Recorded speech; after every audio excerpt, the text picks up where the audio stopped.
Chapter 10, Section 4. Dred Scott and his claims.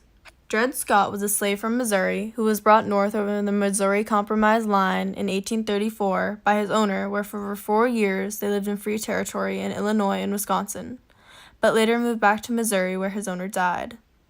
He caused an important legal question to be brought up for debate before the Supreme Court when he began a lawsuit and claimed he had become a free person by living in free territory for several years. 3 points the Supreme Court made on the Dred Scott decision. After Dred Scott's owner died years after returning to Missouri, Scott began a lawsuit to gain his freedom. He claimed that by living in a free country for many years, he became a free person. On March 6, 1857, Supreme Court Chief Justice Roger B. Taney handed down the decision which ruled that African Americans could never be free citizens. Dred Scott remained enslaved and could not file a lawsuit. They then ruled that the Missouri Compromise ruled unconstitutional. There was no escape from slavery, and Congress could never forbid it in any of their territories.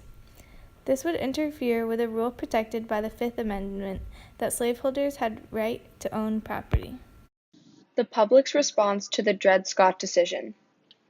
Southerners who favored slavery cheered and supported the court's decision. The Northerners were stunned with the decision. Those who opposed slavery put their hope in the Republican Party, hoping that they would still be able to control slavery. The Lecompton Constitution and President Buchanan's support. The Lecompton Constitution was written by the government in Kansas when they applied for admission into the Union. The legislature called for a referendum in which the people could vote for the pro-slavery Constitution, but they voted against it because the Free Soilers outnumbered pro-slavery settlers 10-1. President Buchanan endorsed the Lecompton Constitution because he owed his presidency to Southern supporters, and Kansas only had 200 slaves, so he thought Free Soilers were being over the top. The two contenders for position of senator in Illinois 1858 election were Stephen A. Douglas and Abraham Lincoln. Stephen A. Douglas was an American politician and lawyer from Illinois. He was the Democratic Party nominee in the election but was defeated by Lincoln. He supported the idea of popular sovereignty and later created Freepoint Doctrine. Abraham Lincoln was an American statesman, politician, and lawyer and was a Republican challenger. Historians have regarded the events in this presidential campaign as one of the most significant statements in American political history. Why Lincoln challenged Douglas to a series of debates and how the two men differed in their speaking styles. Douglas was a Democrat, and the Republican Party wanted to take his seat as Senate in Illinois away from him. The party made the decision to choose Abraham Lincoln, a lawyer and statesman with little political experience. The two men differed in their speaking styles. Douglas had clear self-confidence and distinctly used his fists and hands to get his point across when speaking. Lincoln, however, spoke directly, using simple and plain language. Differences and distortion in views between Douglas and Lincoln. Douglas believed in popular sovereignty and didn't believe slavery was immoral, but a backward labor system unsuitable to prairie agriculture. He thought that Nebraska and Kansas would vote to be free states. Lincoln believed that slavery was immoral and a labor system based on greed. The two candidates both distorted each other's views. Lincoln tried to say Douglas was a defender of slavery and a defender of the Dred Scott decision, while Douglas said Lincoln was an abolitionist and advocate of racial equality. The Freepoint Doctrine. Lincoln asked his opponent a crucial question in his second debate at Freepoint. Could a territory's settlers vote to exclude slavery before becoming a state? Everyone knew that the decision of the Dred Scott said no. Territories could not exclude slavery. Therefore, popular sovereignty was an empty phrase. Douglas responded, saying, "Slavery cannot exist a day or an hour anywhere unless it is supported by local police regulations." This idea by Douglas is what the Freepoint Doctrine is. The results of the election between Douglas and Lincoln. Douglas won the seat as Senate, but his views on the Dred Scott case made the split between the Northern and Southern Democratic Party worse. Lincoln was an excellent candidate for the upcoming presidential election of 1860, seeing it as though his strong opposition toward slavery drew in attention for the Republican Party. Causes and results of the raid on Harper's Ferry by John Brown and his men. While politicians were debating the issue with slavery, John Brown studied the slave uprisings that had been taking place in ancient Rome and on the island of Haiti in France. He believed the time for similar U.S. uprisings was ripe. Brown secretly got financial support from several prominent abolitionists from the North. On the night of October 16, 1859, Brown led 21 men into Harper's Ferry, a town that is what is now West Virginia. The goal was to obtain the federal arsenal there, distribute captured arms to slaves in the area, and start a slave uprising. 60 of the town's famous and important citizens were held hostage by Brown, who'd hoped their slaves would join the uprising, but they just fought back. Instead, local troops killed 8 of Brown's men, and Colonel Robert E. Lee rushed to Harper's Ferry and raided the engine house where Brown and his men had barricaded themselves. He killed 2 more of his men and captured Brown. Brown was then turned over to Virginia to be tried for treason. The execution of John Brown. On December 2nd, 1859, John Brown was hanged for high treason in the presence of a curious crowd.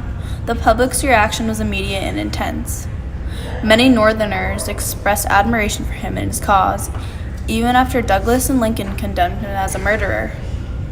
Huge crowds gathered to hear fiery speeches denounce the South. Many Northerners began to call Brown a martyr for the sacred cause of freedom. A similar reaction occurred in the South, where equally outraged mobs assaulted whites who were suspected of holding anti-slavery views. The South was convinced the North was plotting these slave uprisings. Why William H. Seward expected to be nominee for the president for Republican Party election in 1860. Seward seemed to have all the necessary aspects of a successful presidential candidate. He had the credential of having led the anti-slavery forces in Congress and financial support of New York political organizations, and desired to be center of attention. Even he had little doubt that he wouldn't be elected. Before getting elected president, Seward wrote his senatorial resignation speech that he would read once he was voted president. Lincoln instead of Seward as the Republican nominee. Senator William H. Seward appeared to have everything to be successful in order to win the presidential election. He had little doubt he would be nominated with the credentials of leading anti-slavery forces in Congress and the financial support of the New York political organization. He drafted his resignation speech early, way before voting took place, so his well-known name and reputation may have worked against him. He had the chance to offend his fellow Republicans. They rejected him, and his talk of Candidates in the 1860 presidential election. The 4 candidates in the election were Stephen Douglas, backed by Northern Democrats, Vice President John C. Breckinridge, backed by Southern Democrats, John Bell of Tennessee, backed by the Constitutional Union Party, and lastly Abraham Lincoln, backed by Republicans and a majority of Northerners. The results of the election and why the results made the outlook for the Union look grim. Lincoln came out victorious and won the 1860 presidential election. The outlook for the Union was grim because Lincoln had only sectional support and not national support. This meant that only a section of the nation supported him and his beliefs as president. Because of his strong views against slavery, his name did not even appear in some ballots in the South, and this made the outlook for the Union grim. Why Lincoln's election led to the secession of many Southern states. Because Lincoln was openly strongly against slavery, it made many of the Southern states feel as though they had lost their political voice. The South decided to act. The first to go was South Carolina in December of 1860. Other states in the South shortly followed after, separating from the Union. the Confederacy and how its constitution differed from that of the U.S. Constitution. On February 4, 1861, delegates in the secessionist states met in Montgomery. This is where they formed the Confederacy, or the Confederate States of America. It resembled the U.S. Constitution, but the only difference was that the Confederate Constitution protected and recognized slavery in new territories. It also stressed that each state was to be sovereign and independent. Jefferson Davis, who was elected president, decided the only way to prove strength to the North was to offer no doubtful or divided front. Jefferson Davis. Former Senator of Mississippi, Jefferson Davis was elected unanimously to be president by the delegates to the Confederate Constitution. Davis clarified his positioning noting to present intimidation and strength to the North, the South should offer no doubtful or divided front.